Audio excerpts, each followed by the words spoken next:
नमस्ते। मैं हूँ देवदत्त पटनायक। मैं वेद और पुराण का विशेषज्ञ हूँ और आज कई लोग मुझे पूछ रहे हैं कि प्राण प्रतिष्ठा का मतलब क्या है। तो वेद काल में मूर्तियाँ नहीं थी, तो जो ऋषि थे वो देवताओं का आवाहन करते थे, उन्हें आहुति देते थे, स्वाहा कहते थे और देवताओं से आशीर्वाद मांगते थे कि वो कह दे तथास्तु। उस समय मूर्ति नहीं थी, यानी कि 3000 साल पहले।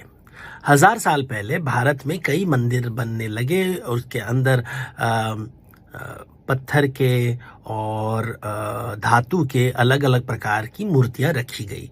लेकिन हर मूर्ति को देवता नहीं माना जाता है, हर मूर्ति की पूजा नहीं की जाती है।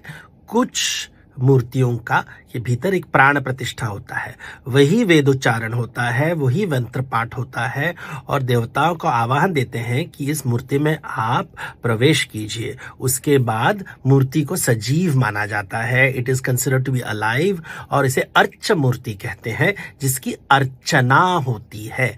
और वहाँ ये माना जाता है कि देवता अभी वहाँ स्थापित है, उसके अंदर विराजमान है, इसलिए उस मूर्ति को देवता जैसे माना जाता है। दिन रात उनकी सेवा की जाती है, उन्हें भोग दिया जाता है, उन्हें वस्त्र दिया जाता है, धूप दीप दिया जाता है, उनके लिए संगीत नृत्य प्रस्तुत किया जाता है। वो कभी दरबार में प्रवेश करते हैं, कभी उत्सवों में भाग लेते हैं। रात के समय वो रेस्ट करते हैं, सोने जाते हैं। जैसे मनुष्य, जैसे आदमी, जैसे जीव एक दिनचर्या होता है, वैसे ही जिस मूर्ति में प्राण प्रतिष्ठा किया जाता है, उस मूर्ति को हम एक जीवित देवता के रूप में मानते हैं और ये लोगों का विश्वास है। अभी ये सच है झूठ है, ये विश्वास वाला सच है, इसे हम आर्ग्यू नहीं कर सकते हैं वैज्ञानिक तरीके से। जिसका विश्वास है वो विश्वास है। अभी प्राण प्रतिष्ठा के लिए लोग कहेंगे कि पुरुष और स्त्री दोनों की आवश्यकता है। जैसे गर्भ में प्राण डालने के लिए हमें पिता और माता दोनों की आवश्यकता है, इसलिए प्राण प्रतिष्ठा के रिचुअल्स में दाम्पत्य को बहुत इंपॉर्टेंस दिया गया है। बट आजकल रीति रिवाज सब बदल रहे हैं, सब कोई ना कोई कुछ रिचुअल कर रहा है, तो रिचुअल बदलते रहते हैं। जो ब्राह्मण होते हैं वो जो राजा कहता है उसी के राजा के तलवार को देखकर मंत्र पाठ बदलने लगता है, तो ये इसे कलयुग कहते हैं। तो कलयुग में कुछ भी हो सकता है, तो इतना टेंशन नहीं लेना चाहिए। भाव is important, Shraddha is important, हमारे अंदर जो भावनाएं हैं वो इम्पॉर्टेंट है, बाकी सब राजनीति है।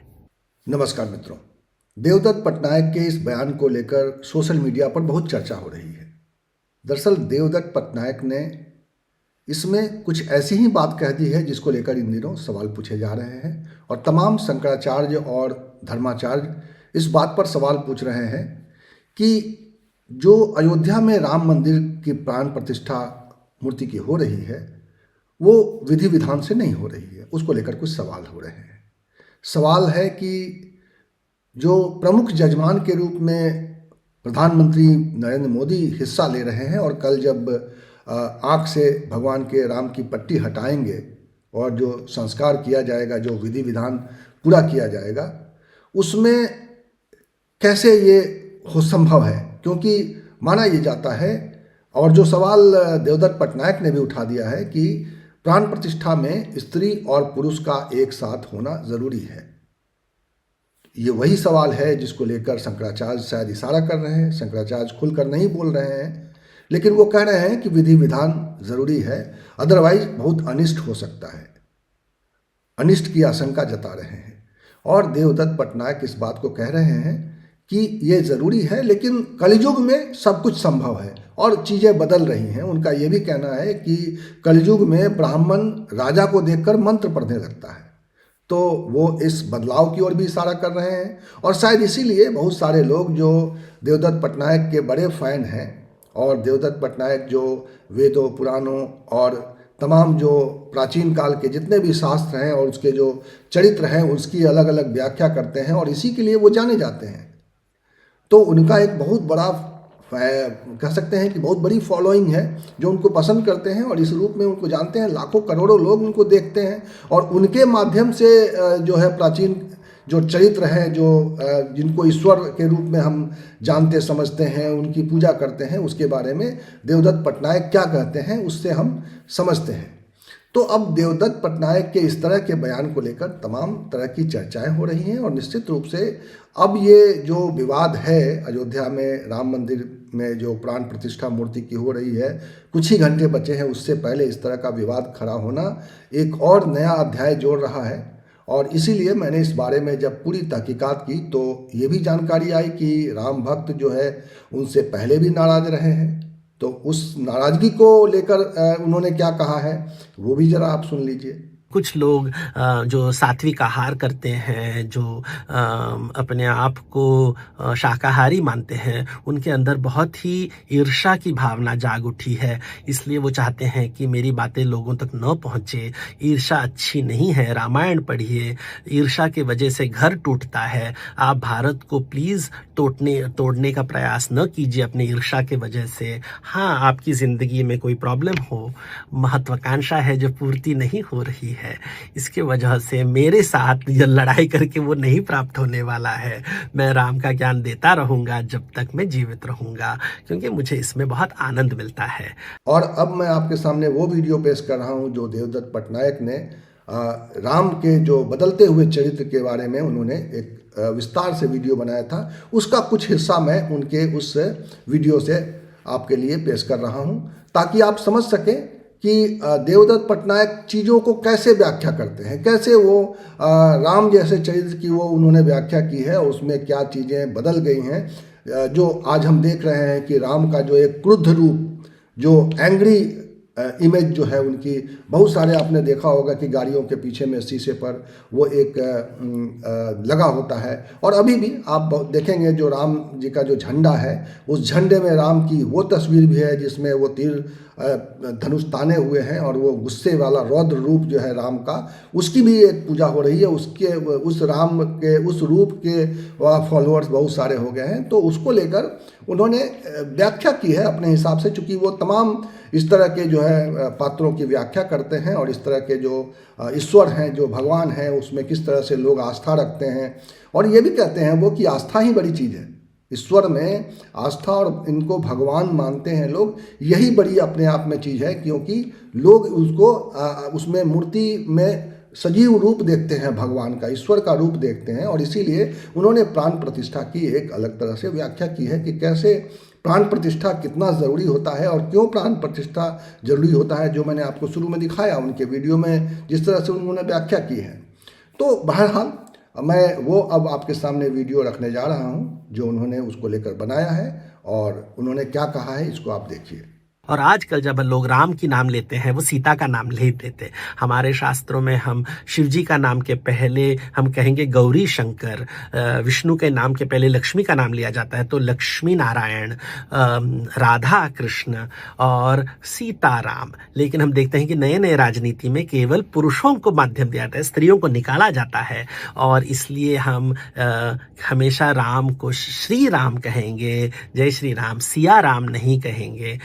और ये नया राजनीति है, नया हिंदुइज्म है, पोस्ट मॉडर्न हिंदुइज्म, यानी कि वो पहले ज़माने की हिंदुइज्म नहीं रही, नहीं रही हम। और ये भारतीय जैसे पाश्चात्य विचारों में केवल पुरुष देवता होते हैं, केवल पुरुष पैगंबर होते हैं। अभी हमने भी वो मान रहे हैं, हम देवियों को हमारे कथाओं से हटा रहे हैं, और ये होता है हर जगह अलग अलग चीज़ें।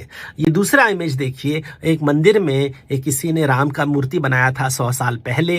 दोनों में उन्हें नीला रूप दिया गया है, काला रूप नहीं दिया गया है। और एक मॉडर्न, इसमें फ़र्क आप देखिए, जो पुराना रूप है वहाँ पे उनके हाथ में एक जनेऊ है, उनके शोल्डर में एक जनेऊ है, ब्राह्मण के जैसे जनेऊ उन्होंने पहना है।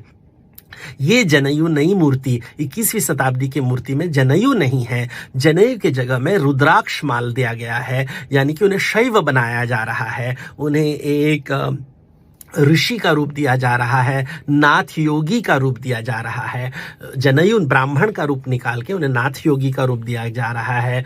क्योंकि हम देख रहे हैं कि सत्ता में गोरखपंथियों को बहुत इंपॉर्टेंस दिया जाता है और नाथपंथियों को इंपॉर्टेंस दिया जाता है, ब्राह्मणों को धीरे धीरे साइडलाइन किया जा रहा है। तो राम को भी हम नाथ योगी का रूप दे रहे हैं, ब्राह्मण का जनेऊ निकाल रहे हैं और उन्हें सिक्स पैक एब्स दे रहे हैं। क्योंकि आजकल के सभी जो हॉलीवुड बॉलीवुड हीरोज हैं सभी के पास सिक्स पैक है। पहले ज़माने में देवी देवताओं को ये रूप नहीं दिया जाता है। इसलिए अगर आप वो मैसूर पेंटिंग के तरफ जाइए, देखिए कितना अलग रूप है यहाँ पे। हाँ, जनेऊ है लेकिन सिक्स पैक नहीं है। और इसके पहले अगर हम किसी पहाड़ी पेंटिंग में जाए वहाँ पे भी हमें सिक्स पैक नहीं दिखाई देता। अगर हम उसके पहले चोला ब्रॉन्ज की मूर्ति देखें वहाँ पे भी हम देखते हैं कि सिक्स पैक्स नहीं है। लेकिन मार्वल कॉमिक्स का इन्फ्लुएंस आ गया, डीसी कॉमिक्स का इन्फ्लुएंस आ गया, हॉलीवुड का इन्फ्लुएंस आ गया, इसलिए देवी देवताओं का सिक्स पैक्स आता है। इस प्रकार रामायण का कला धीरे धीरे करके बदल रहा है।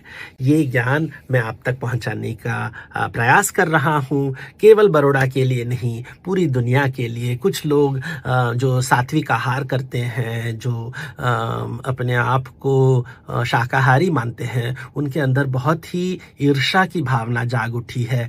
इसलिए वो चाहते हैं कि मेरी बातें लोगों तक न पहुंचे। ईर्ष्या अच्छी नहीं है, रामायण पढ़िए। ईर्ष्या के वजह से घर टूटता है। आप भारत को प्लीज़ तोड़ने का प्रयास न कीजिए अपने ईर्ष्या के वजह से। हाँ, आपकी ज़िंदगी में कोई प्रॉब्लम हो, महत्वाकांक्षा है जो पूर्ति नहीं हो रही है, इसके वजह से मेरे साथ ये लड़ाई करके वो नहीं प्राप्त होने वाला है। मैं राम का ज्ञान देता रहूँगा जब तक मैं जीवित रहूँगा, क्योंकि मुझे इसमें बहुत आनंद मिलता है। आपको भी शायद आनंद मिला होगा प्री मॉडर्न, मॉडर्न और पोस्ट मॉडर्न राम, हैंडीक्राफ्ट वाले राम, इंडस्ट्रियल वाले राम और डिजिटल वाले राम के अलग अलग रूप देखकर। अगर पसंद आया हो तो इस वीडियो को ज़रूर लोगों तक शेयर कीजिए। तो जाहिर है कि देवदत्त पटनायक के इस बयान को लेकर एक बार फिर कुछ नए विवाद खड़े हो सकते हैं। लेकिन देवदत्त पटनायक लंबे समय से चूँकि इसी तरह की व्याख्या करते रहे हैं, इतिहास से, पुराण से और तमाम वेदों का उनका गहन अध्ययन है। उन्होंने रचनाएं भी की हैं, उन्होंने किताबें लिखी हैं और वो किताबें काफ़ी लोकप्रिय हैं। लाखों करोड़ों लोग उनको फॉलो करते हैं, लाखों करोड़ों लोग उनकी किताबों को देखते हैं, पढ़ते हैं और उससे चीज़ों को समझने की कोशिश करते हैं। प्राचीन समय में किस तरह की व्यवस्था थी, किस तरह के पात्र थे और उसका क्या स्वरूप था, समाज में उसकी कितनी उस समय की मान्यताएं थी और आज के समाज से उसका क्या संबंध हो सकता है, ये सब कुछ जोड़ते हुए वो बातें करते हैं। तो इसलिए मुझे लगा कि चूँकि इतने बड़े जो इस बारे में विद्वान हैं, उनकी बात चूँकि अब बिल्कुल एक बार फिर से चर्चा में है, तो मैंने सोचा कि आपके सामने ये वीडियो रखा जाए। आपको ये वीडियो कैसा लगा, आपको देवदत्त पटनायक की बातें कैसी लगी, आप कमेंट बॉक्स में आकर बता सकते हैं। और आप अगर इससे सहमत नहीं हैं तो भी आप अपनी बात रख सकते हैं। इस वक्त ये अच्छी बात है कि अयोध्या में राम मंदिर तो बन रहा है, लेकिन बहुत सारी जो प्राचीन हमारी व्यवस्थाएं थी, जो प्राचीन हमारे वेद और पुराण थे, प्राचीन जो हमारे ग्रंथ थे और प्राचीन अध्ययन थे, उस पर एक बार फिर से चर्चा हो रही है, उस पर एक बार फिर से मंथन चल रहा है और विचारों का ये प्रवाह निश्चित रूप से एक समाज को गति देता है। मैं ऐसा मानता हूँ कि ये कोई बेवजह नहीं है। ये बदलाव के साथ ये ऐसी चीज़ें होती हैं और समाज में इस तरह के मंथन से एक स्पष्टता भी आती है, एक साफ गोई भी आती है और शायद ये वो दौर है जब हम इस तरह के विचारों पर हम ज़्यादा अध्ययन कर रहे हैं, बातें कर रहे हैं और तरह तरह से उसके तमाम पहलुओं पर गौर कर रहे हैं। तो इस वीडियो में इतना ही। इसी तरह की चर्चा, इसी तरह के विमर्श और इसी तरह के सवाल के साथ मैं आपको फिर मिलूंगा अगले वीडियो में। तब तक के लिए नमस्कार।